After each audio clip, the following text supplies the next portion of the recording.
Hi guys, thanks for tuning in today. So I am going to share with you my 34th and 35th week bump date. Yeah, we're getting real close to the end, and each day it's closer and closer to the day that Calvin and I get to meet our little monkey, and we're super excited for it. So, as always, let me start by telling you about how Monkey is doing, how I'm doing, and then of course, the baby bump. Because, oh my goodness, Monkey is getting huge. And it's definitely reflecting on the scale. Anyways, let me read you a few things from the Pregnancy Center app about how Monkey is doing. So, your baby is about as heavy as a honeydew melon. That's pretty heavy. Definitely feel it. Let's see. Ooh. Ads are popping up. So it says, your baby now weighs about 5.25 pounds or 2.4 kilograms and measures approximately 18 inches or 45 centimeters from head to toe. Yes, her elbow, foot, or head may protrude from your stomach when she stretches and squirms about. Oh yeah, I got some footage of that when we were vlogging, so I will put it in here. What? But yeah. So as soon as the wall of your uterus and your abdomen stretch thinner and let in more light, your baby will begin to develop daily activity cycles. She doesn't need the light to do that. She's already developed her own activity cycles. This week, your little one is now sporting fingernails and has a fully developed pair of kidneys. Her liver can also process some waste products. Alright, cool. It says my uterus has expanded to 1,000 times its original size, and you've probably put on between 25 and 30 pounds. I'll tell you more how much I have gained. Ooh, she is kicking hard right now. Alright, so that's how little Monkey is doing. Let me tell you about how I am doing. Let's start with weight gain. That's an easy one. I'm now at about 139 pounds, and I feel like I put on the last 2 pounds only this week because during my 34th week, I didn't really gain anything. So I gained 2 of them in this week, and because as a result of it, I think my belly grew faster, and I felt parts of it itching a lot more than before. Now, I told you guys in previous updates that I'm using the Palmer's cocoa butter stretch mark massage cream, whatever you want to call it. It has a very long name. So I was using that to not really prevent stretch marks. I'm okay with getting it, but it was more so to ease the itching. And even with that now, I feel like I have to apply it much more frequently because it's just getting so itchy sometimes, and I don't want to scratch at it. So that's been kind of annoying. Another symptom, one that's gone now, is sciatica, which is really nice because remember I had such a big problem with it in my 33rd week. It was so painful and so irritating.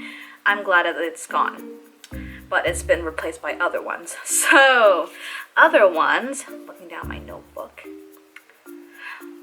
Another sort of unfortunate, just natural symptom that I have to deal with now too. A lot of swelling. So, when I was traveling and when we were on our baby moon, I did feel the swelling, but only on the plane and maybe after a long day of walking. But now it's pretty much just around 24/7. I'm pretty sure it's because, and it's also from my waist down only too, so I'm guessing it's just really the bump, pressure, anything like that. So yeah, my feet are more swollen and so are my legs. I don't really notice it in terms of my legs that much because my maternity jeans still fit the same and leggings stretch anyway, so I don't feel it. But where I feel it most are in my shoes, because let's just say my selection of shoes has been dwindled down because I really have only a few pairs that I can fit comfortably. Other things. I noticed my nails are growing really fast. Strangely, a bit weirdly fast. And so throughout my pregnancy, my nails have not become super brittle or super strong. They've sort of stayed the way they were, just normal, not super strong, not super brittle. But I noticed my nails grow so quickly because I like to keep my nails fairly short, as you guys can see here. I barely like any of the extra whites, like the tips of it showing too much, because I find it gets caught in stuff, and food gets caught underneath there when I'm cooking or baking, and I just don't like having long nails either. So I used to cut my nails maybe about once. No, not once a week, not that often. Maybe every 1.5 weeks I would cut it, because it would grow out to maybe a few millimeters, and I'm like, it's too long, I gotta cut it now. But honestly, now it's at every week or even a little bit shorter as well.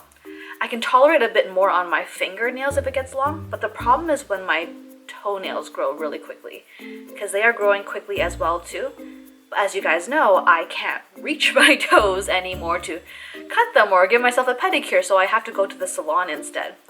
So I've been going to the salon more frequently as well too to get my pedicures. At the beginning, when my nails weren't growing that quickly, I could maybe go 2.5, 3 weeks between appointments. Okay, it's not even that many. I've only had about 4 appointments, so at first they were 2.5, 3 weeks apart, but now I'm pretty sure I have to cut it at 2 weeks maximum, because it gets too long and it's super uncomfortable. I'm definitely waking up a lot more at night to go to the bathroom, and that's just really because Monkey is growing larger and larger, and therefore squishing my bladder more and more, and that equates to more frequent bathroom visits. So, in my last update, I said I went maybe once or twice each evening, but now it's guaranteed at least once, if not probably 3 or 4 times I had to go to the bathroom.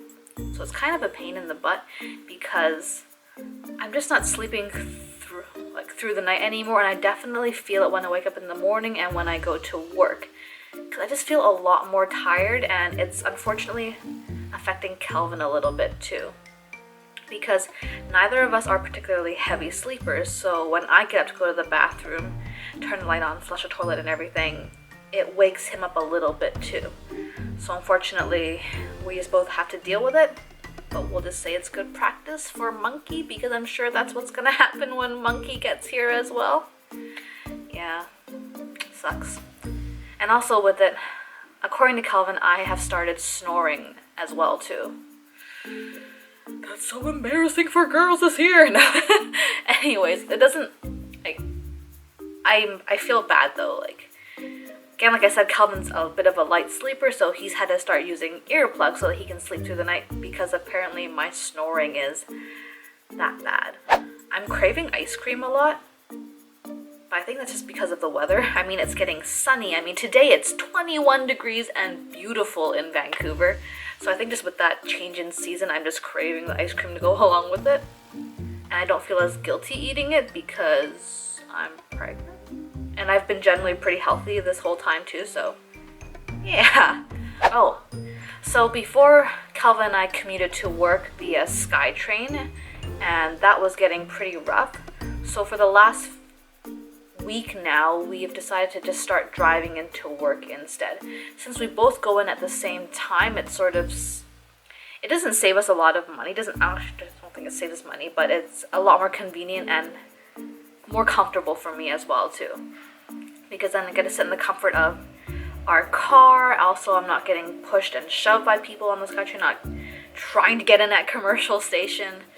And also, it's just kind of nice being in the car, and we can leave a bit later as well too. The commute is not as long, and then I don't have to do the extra walking, because that was really the worst part in the morning, and also when I came back from work. And the last thing, I've sort of felt the urge to start nesting. And for those that are unfamiliar with the term, nesting is sort of as you prepare, it's just the preparation of your home for baby. So that for people, it could mean a lot of cleaning, getting extra stuff and whatnot. And for me, it hasn't really been the cleaning bit, because I just don't enjoy cleaning and it's tiring. So I haven't been nesting in that way, but I have been nesting in terms of stocking up and buying extra things so that we don't run out in the first month or so when Monkey's here. So we've stocked up on some freezer meals, as well as just easy microwavable foods, like lasagnas and whatnot. And I think we're gonna I think I'm gonna try and make some as well when I start taking mat leave, and hopefully I don't have monkey in that time. I don't know. And we also just bought a lot of extra toiletries. I just noticed at Shoppers and Walmart they were on sale, and they were pretty cheap. So I figured, why not stock up now so that I don't have to worry about it later. So we did it for shampoos, conditioners, body wash, hand soaps, toilet paper, paper towels, like those kind of things that don't really expire either. So we're just sort of stocking up on it now so we don't have to worry about it later. Felt like a lot to talk about for my 34th and 35th week update. Things are just changing, Monkey's getting bigger, and she's gonna make an appearance soon. Yay! So let me move around a little bit and I will show you the bump shot.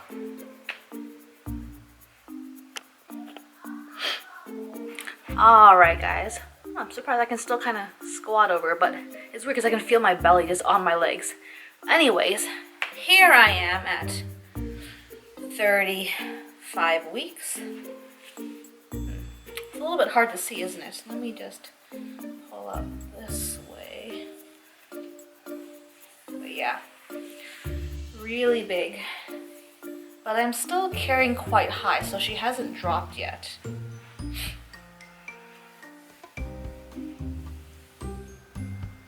You can kind of see my belly button is sticking out right here. So, thanks for checking in with me and hanging out with me, guys, for my 34th and 35th week update. Thumbs up if you enjoyed it. Subscribe if you haven't already. And we'll see you next week. Or maybe the week after. It just depends. We'll see. Bye!